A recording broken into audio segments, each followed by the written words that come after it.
नारद जी ने शिव गुणों का अनादर किया, विष्णु भगवान का अनादर किया। दूसरों का अनादर करने से चित्त हमारा विचलित हो जाएगा। दूसरों का अपमान करने से, दूसरों के लिए गंदी बात करने से, दूसरों की निंदा करने से, दूसरों की ईर्ष्या करने से, दूसरों के लिए कटु शब्द का प्रयोग करने से कभी किसी को आनंद मिला नहीं और मिलने वाला भी नहीं है। इसलिए नारद जी का चित्त भ्रमित हो गया।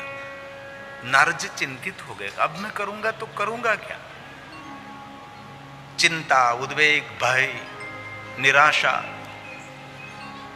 तब नारद ने भगवान विष्णु जी को कहा कि भगवान मेरे हृदय में संताप हो रहा है। तब भगवान श्री हरि ने विष्णु जी ने कहा कि नारद जी, क्रोध करने से किसी को शांति नहीं मिलती। मानव जात का सबसे बड़ा शत्रु क्रोध है। बुद्धि का विनाश करते हैं, विवेक का जड़ मूल में से नाश करते हैं।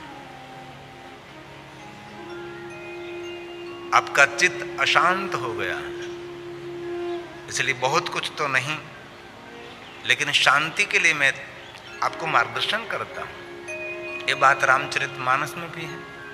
विष्णु भगवान ने कहा, जप हो जाए शंकर सतनाम, शिव जी का भजन करो। शिव के भजन के बिना किसी को शांति मिली नहीं और मिलने वाले भी नहीं। इसलिए हम तो सालों से कहते हैं, हलता चलता व्यस्ता उठता खाता पीता ऊँघता जागता, घर में वन में शमशान में, अपवित्र अवस्था में पवित्र अवस्था में, कहीं भी आप हो, कोई भी हालत में हो, भगवान शिव को याद करें। शिवेत नाम पीयूष वर्षाधारा परिलुप्ता। जिनके मुख में शिव जी का नाम रहता है उन पर देवता अमृत की बारिश करते हैं। जीवाग्रे वर्तते तस्य सफलम जीवितम, उसका जीवन सफल हो जाएगा। ये रामचरितमानस का प्रसाद है, ये तुलसी का प्रसाद है।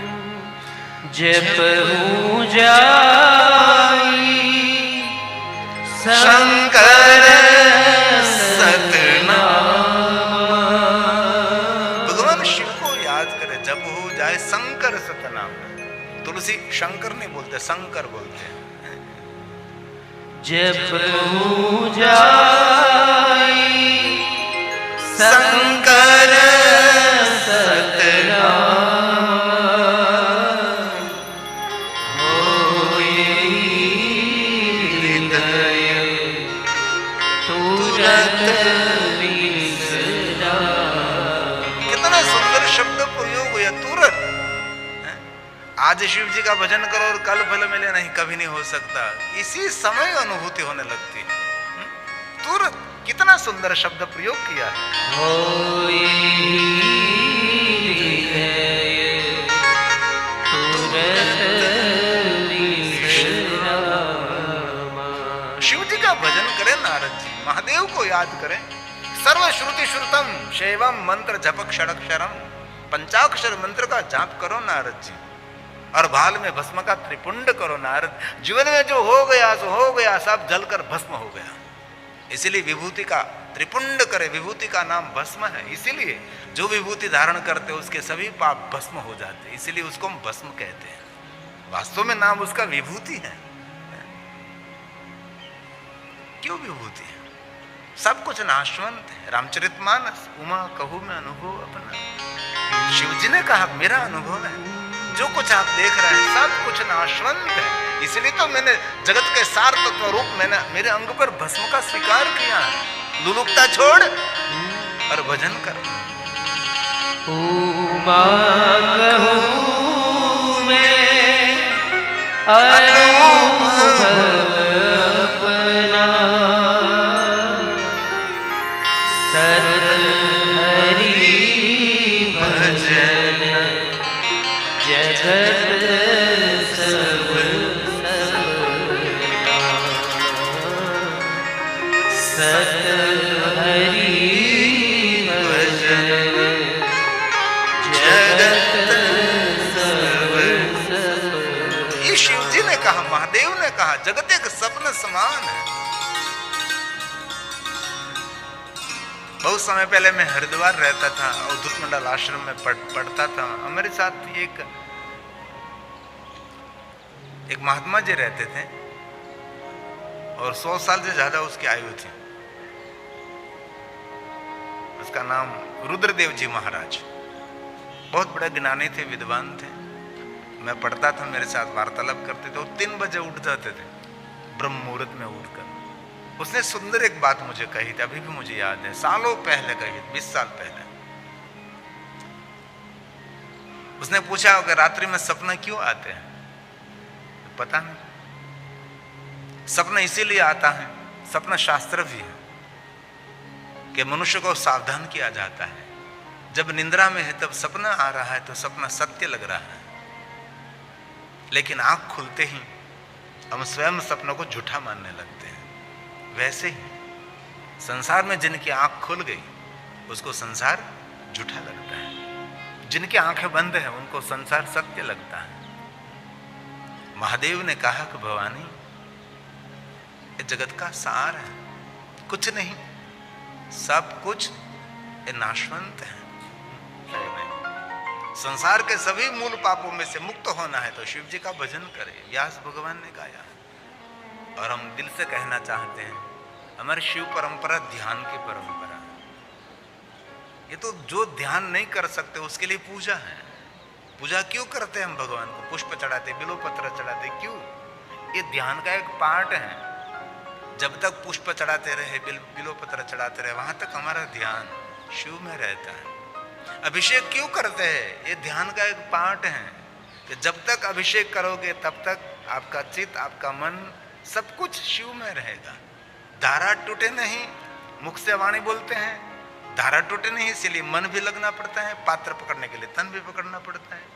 तन, वाणी और मन, तीनों का संगम, वो कहते हैं अभिषेक। और भगवान श्री हरि विष्णु जी ने बहुत देवताओं को कहा कि ये प्रथम द्वार है, लेकिन आपको जीवन भर ये पूजा नहीं करनी है, वहां से हटकर आपको ध्यान करना है। और बुरा मत मानना, भगवान शिव जी का चरित्र देखना आप। मैं कोई पूजा का खंडन नहीं कर रहा हूं, मैं कोई यज्ञों का खंडन नहीं कर रहा हूं, वो भी एक बहुत बड़ा विज्ञान है, वो भी बहुत बड़े ऋषि मुनियों की हमारी परंपरा है। लेकिन मैं शिव की मूल बात आपको समझाने का थोड़ा प्रयास करता हूं। शिव जी का कहीं वर्णन आपने देखा कि शिव जी किसी की पूजा कर रहे हैं? नहीं। महादेव को कहीं देखा यज्ञ कर? राम जी यज्ञ कर रहे हैं, कृष्ण जी यज्ञ कर रहे हैं, लेकिन महादेव को कभी हमने देखा नहीं। सिर्फ ध्यान करते हैं। ध्यान इत्यम महेशम, ये शिव जी के लिए गाया नहीं, महादेव के लिए कहा है। शिवालय ध्यान के अंदर है, शिवलिंग ब्रह्म बोधक है। मन को एकाग्र करने के लिए हमें ऋषि मुनियों ने शिवलिंग पूजा परंपरा भगवान शिव ने दी, जिनको महाशिवरात्रि कहते हैं। ध्याये नित्यं महेशं रजतगिरिनिभं चारुचन्द्रावतं। हमने बहुत बार कथा में कहा है, कभी शिवालय जाते समय आपके पास कोई पुष्प नहीं है, कोई बिल्वपत्र नहीं, कोई सामग्री नहीं है, सिर्फ शिवालय जाकर मौन बैठ जाइए, हो गई शिव पूजा। यही शिव पूजा है। शिवपुराण में एक छोटा सा पाठ है जिनको पुष्प पूजा कही जाती है। आज सुबह में शेट्टी साहब और उसके परिवार बहुत सब मिलने के लिए आए थे, तो बात हो रही थी, तो मैंने स्पष्ट कहा, एक थोड़ा सा पाठ है जो ब्रह्मा जी ने नारद जी को मार्गदर्शन किया कि नारद, मैं आपको पुष्प पूजा समझाता हूँ, मैं धारा पूजा समझाता हूँ, मैं धान्य पूजा समझाता हूँ, लेकिन सभी पूजा में कोई ना कोई कामना लिखी। चावल चढ़ाने से ये फल मिलेगा, गेहूं चढ़ाने से ये फल मिलेगा, मूंग चढ़ाने से ये फल मिलेगा, उड़द चढ़ाने से ये फल मिलेगा, तिल चढ़ाने से ये फल मिलेगा, इस पुष्प चढ़ाने से ये फल मिलेगा, ये पुष्प चढ़ाने से ये फल मिलेगा। ऐसे सारे पुष्पों का वर्णन देखा है।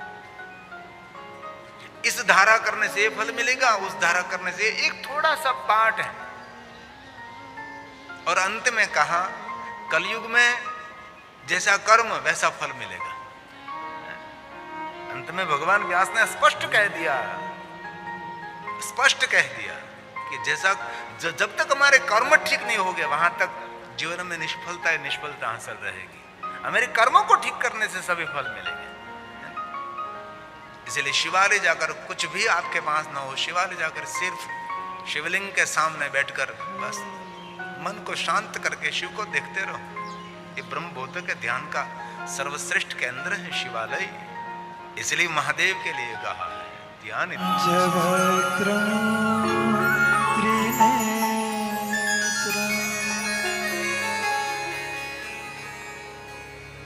लेकिन बहुत लोगों ने बहुत बात गहराई से नहीं समझी, इसलिए भगवान महादेव के बारे में लोगों में बहुत गलत फहमी हुई, और शिव जी के बारे में जितने गलत फहमी समाज में फैले हैं इतने अन्य कोई देवताओं के लिए नहीं।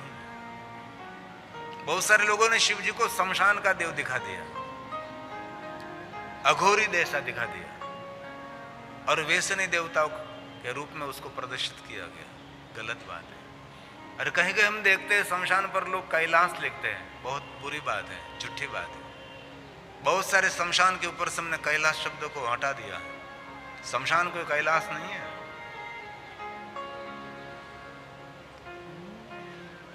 कैलाश उसकी महिमा अलग है। लोगों ने कैलाश को शमशान मान लिया, शिव जी को शमशान का देव समझ लिया। प्रचार ही ऐसा ही हुआ, वक्ताओं ने ऐसा ही प्रचार किया शिव जी के बारे में। कभी गलती से भी कैलाश शब्द शमशान पर लिखना नहीं चाहिए। आप कैलाश शब्द शमशान पर लिखना शुरू कर दोगे तो कोई अपने घर पर कैलाश नहीं लिखेगा, है ना। और हमारे समाज में नाम भी रहता है कैलाश भाई, कैलाश पुरी, कैलाश गिरी, कैलाश भारती। और हमारे सौराष्ट्र में बहनों का नाम होता है कैलाश बहन। तो ये शब्द शमशान के ऊपर लिखना शुरू कर दोगे तो कभी कोई अपना नाम कैलाश नहीं रखेगा। ये शब्द इतना दिव्य शब्द को मार दिया जाएगा। आपको पता है पहले जो धुन जगजीत सिंह जी धुन जो मंदिर में बजती थी, सुबह सुबह में घर में बजाते थे हम। आज कोई अपने घर में ये धुन नहीं बजा रहा है, कोई मंदिर में भी नहीं बजा रहा है, क्योंकि इतना दर्दीली धुन गाई थी जगजीत सिंह ने। लेकिन अभी वो शमशान यात्रा में बजाते हैं, शव वाहिनी में बजाते हैं। कितनी मधुरता से गाई थी।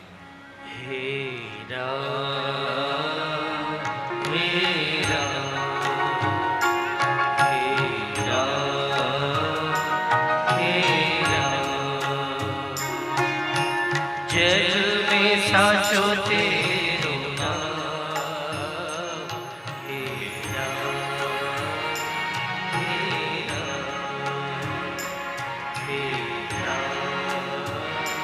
हे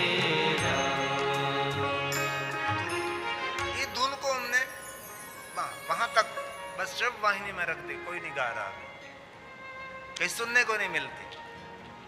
तो ये शब्द जो कैलाश शमशान पर लिखना शुरू हो जाएगा तो अपने बंगले पर अपने घर पर कैलाश शब्द नहीं रखेगा। इसलिए हम लगातार उस बात पर प्रचार कर रहे हैं कि शमशान से हटाओ इस शब्द को।